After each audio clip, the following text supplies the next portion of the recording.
I can't today, Mom. I've got a meeting in 20. I'm already late.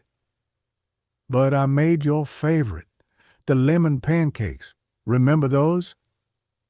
Tomorrow, okay? I promise. Claire didn't mean to hang up that quickly. She just had one heel on, one email half written, and her keys buried under a pile of unopened mail. Her phone buzzed again before she made it to the elevator, this time from her boss. She tapped to reply and stepped in, cutting off whatever else her mother had tried to say. In the car, the dashboard blinked. Low fuel, unread messages, one event overdue. She exhaled sharply. She told herself she'd call back. She didn't.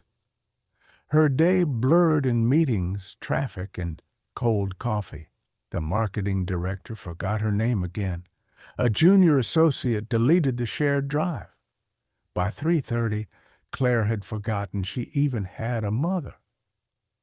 At 4:15, her ex, Jeremy, texted, "Random question, how's your mom?" Claire frowned. "Fine, I think. Why?" "She once mailed me a hand-knit scarf, even after we broke up," he replied. "Just remembered that today? Made me feel, I don't know, worth something?" Claire didn't respond right away. She stared at the message, finger hovering, then typed, "She still does that kind of thing." But she didn't hit send. Her voicemail had 5 new messages when she got home. One from the bank, one from the dentist, one from the leasing office, and 2 from her mom. Claire played the second one first. "Hi, honey. If you're listening to this, I guess I missed you again. That's okay. I understand. I just wanted to say something in case I don't get another chance. Sometimes tomorrow doesn't come, and that's nobody's fault. I just hope you know I never stopped waiting for it. I love you, always will." Claire stood in the kitchen, frozen. The refrigerator hummed softly behind her. Her legs felt unsteady. A new notification lit her screen. Unknown, number 5:41 p.m. "Hi, this is St. Luke's Medical Center. We're trying to reach Claire Miller regarding her mother. Please call us back as soon as possible." Her thumb was already dialing before her brain caught up. The nurse's voice was calm, too calm. "Miss Miller, I'm so sorry. Your mother was brought in by paramedics this afternoon. She collapsed at the grocery store. We did everything we could." Claire sank to the floor, the voice in her ear still talking. "She didn't have any ID, but your number was on her phone. She kept repeating your name, over and over." At the hospital, the nurse handed her a paper bag with her mother's things, a wallet, a phone, and a crumpled note that read, "For Claire, don't forget the syrup." Claire opened the wallet. Inside was a folded photo. She remembered it instantly. It was her, age 5, missing a tooth, sitting at the kitchen table with a plate of pancakes and a woman with tired eyes and hands that never stopped moving. On the back, in faded ink, "One day she'll understand." Claire pressed it to her chest and cried harder than she had since childhood. She stayed in the hospital room long after the nurse left. The machines had been turned off, the bed made, but the air still held her mother's presence, faint, warm, like sugar and old perfume. Claire sat in the chair by the window, staring at the sky. The sunset had turned soft, pink-orange. It reminded her of quiet Sunday mornings from long ago when her mom would let her sleep in, then wake her with pancakes and a gentle knock. Back then, Claire used to ask, "Can we do this again tomorrow?"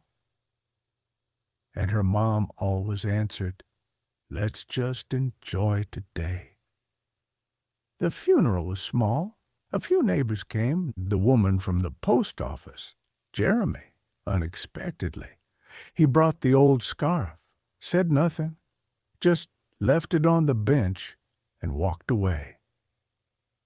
Claire didn't give a eulogy. She couldn't. The words sat in her chest like marble she couldn't swallow.